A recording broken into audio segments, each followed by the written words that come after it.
Hello friends, welcome back to my YouTube channel Lisa's diary.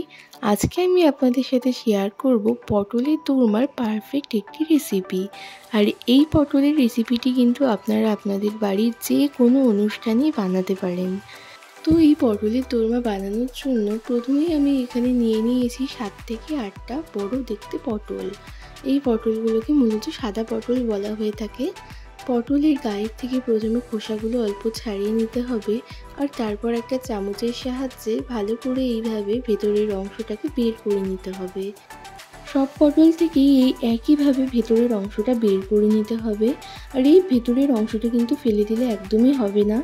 এই ভেতরের অংশটার একটা পেস্ট তৈরি করে নিতে হবে। সামান্য পরিমাণ জল দিয়ে পুর তৈরি করার সময় এই পেস্টটার প্রয়োজন হবে। পটলের দোরমা বানানোর জন্য সমস্ত কিছুই এখানে একদম রেডি হয়ে গিয়েছে। এরপর পুরের ছানাটা তৈরি করার জন্য গ্যাসের ওপর এখানে দুধটাকে বসিয়ে দিলাম। আর এই গ্যাসের ফ্লেমটা কিন্তু মিডিয়ামে রাখতে হবে। ভালো করে এইভাবে নাড়াচাড়া করতে হবে যাতে তল থেকে ধরে না যায়। আর দুধটা ফুটে গেলে তারপর এর মধ্যে দিয়ে দিচ্ছি 1 চামচ ভিনিগার। তো ভিনিগারটা সম্পূর্ণ একবারে দেওয়ার প্রয়োজন নেই, আস্তে আস্তে দিতে হবে। এই দেখুন ছানা একদম তৈরি হয়ে গিয়েছে।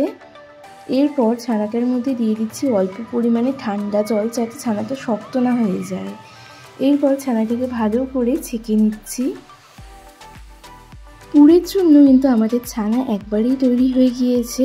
আর এরপর পটলগুলোকে সামান্য ভেজে নেবার জন্য কড়াইয়ে দিয়ে দিচ্ছি সর্ষের তেল। আর পটল ভাজার আগে অবশ্যই পটলের গায়ে আর ভেতরে কিন্তু এইভাবে লবণ মাখিয়ে নিতে হবে। এক এক করে সমস্ত পটলগুলো কড়াইয়ে দিয়ে দিচ্ছি ভাজবার জন্য। আর পটলগুলো কিন্তু খুব বেশি ভাজবার কোনো প্রয়োজন নেই। যখন দেখবেন পটলগুলো সামান্য পরিমাণে নরম হয়ে গিয়েছে, তখনই পটলগুলোকে এই পর্যায়ে তুলে নেব। এরপর পটলের বাকি যে অংশটা ছিল সেটাও এখানে অল্প ভেজে নিচ্ছি।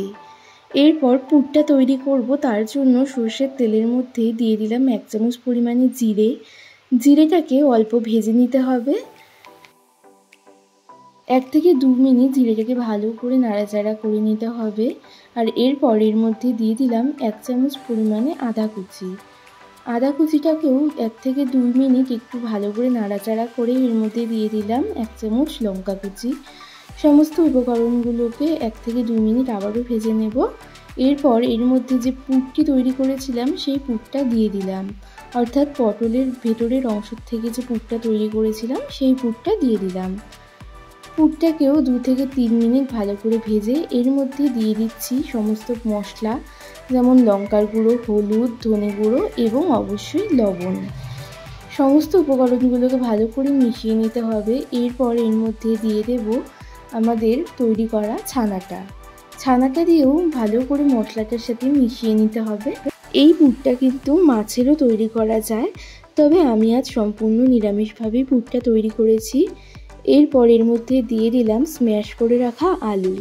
এই পুরটা আমি একটু বেশি পরিমাণেই বানিয়েছিলাম, আপনারা এটা 2 থেকে 3 দিন স্টোরও করতে পারেন। এরপর এখানে দিয়ে দিলাম সামান্য পরিমাণে কাজু আর কিশমিশ গুঁড়ো আর 1 চামচ চিনি।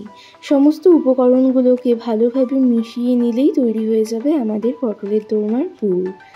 এরপর পুর তৈরি করার পর পটলগুলোতে এইভাবে ভালো করে পুরগুলো ভরে নিচ্ছি। আর পুর ভরা হয়ে গেলে পটলের যে বাকি অংশটা ছিল সেই অংশটাকে দিয়ে ভালো করে এখানে মুখটা বন্ধ করে দিতে হবে। আর ভেতরের মশলা যাতে বেরিয়ে না যায় তার জন্য টুথপিক দিয়ে এভাবে আটকে দিতে হবে। এরপর গ্রেভি তৈরি করার জন্য কড়াইয়ের মধ্যে দিয়ে দিলাম সর্ষের তেল। এতে দিয়ে দিচ্ছি 3টে শুকনো লঙ্কা, 2টো দারচিনি আর 2টো এলাচ। 1 থেকে 2 মিনিট একটু নাড়াচাড়া করে এর মধ্যে দিয়ে দিচ্ছি পেঁয়াজ বাটা। এখানে আমি মিডিয়াম সাইজের 2টো পেঁয়াজকে বেটে নিয়েছি। পেঁয়াজটাকে 2 থেকে 3 মিনিট ভেজে নিতে হবে। এরপর এর মধ্যে দিয়ে দিচ্ছি লঙ্কা বাটা। এখানে আমি 1 চামচ পরিমাণে লঙ্কা বাটা দিয়ে দিলাম। আবারও সমস্ত উপকরণগুলোকে ভালো করে মিশিয়ে নিয়ে 2 থেকে 3 মিনিট নাড়াচাড়া করে নিচ্ছি। আর এরপর দিয়ে দিলাম অল্প লবণ। এই পর্যায়ে আপনারা অবশ্যই লবণটা ব্যবহার করবেন আপনাদের স্বাদ অনুযায়ী। এরপর এর মধ্যে দিয়ে দিচ্ছি 1 চামচ হলুদ গুঁড়ো, 1 চামচ ধনে গুঁড়ো, 1 চামচ জিরা গুঁড়ো আর 1 চামচ লাল লঙ্কার গুঁড়ো। সমস্ত মশলাগুলোকে কিন্তু অল্প অল্প জল দিয়ে ভালো করে এইভাবে কষিয়ে নিতে হবে। দেখুন আমি আবারও অল্প জল দিয়ে মশলাটাকে কষিয়ে নিচ্ছি। বারবার ঠিক এইভাবেই জল দিয়ে 5 থেকে 6 মিনিট ভালো করে মশলাটাকে কষিয়ে নিতে হবে। মশলাটা মোটামুটি কষানো হয়ে গেলে এরপর এর মধ্যে দিয়ে দিচ্ছি কাজু আর চারমগজ বাটার যে পেস্টটা তৈরি করেছিলাম সেই পেস্টটা। সমস্ত উপকরণগুলোকে ভালো করে মিশিয়ে নিতে হবে। আর ভালো করে মিশিয়ে নেওয়া হয়ে গেলে এর মধ্যে দিয়ে দিচ্ছি ফ্যাটানো টক দই। আর এই সময় কিন্তু গ্যাসের ফ্লেমটাকে একদমই লোতে রাখতে হবে, নাহলে দইগুলো ফেটে যেতে পারে। সমস্ত উপকরণগুলোকে আবারও ভালো করে মিশিয়ে 2 থেকে 3 মিনিট কষিয়ে নিতে হবে। আর এরপর এর মধ্যে স্বাদটাকে ঠিক রাখবার জন্য দিয়ে দিলাম 1 চামচ পরিমাণে চিনি।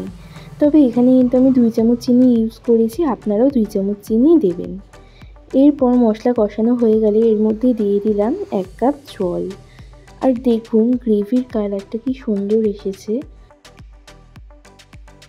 এরপর এর মধ্যে দিয়ে দিচ্ছি গরম মশলার গুঁড়ো। আপনারা এই গরম মশলাটা একদম শেষেও দিতে পারেন, তবে পটলগুলো দেওয়ার পরে আর বেশি নাড়াচাড়া করা যায় না, সেই জন্য এই পর্যায়ে দিয়ে দিলে ভালো হয়। তো গরম মশলার সাথে মশলাটাকে ভালো করে মিশিয়ে নিলাম। এরপর এর মধ্যে দিয়ে দিচ্ছি পুর ভরা সমস্ত পটলগুলো।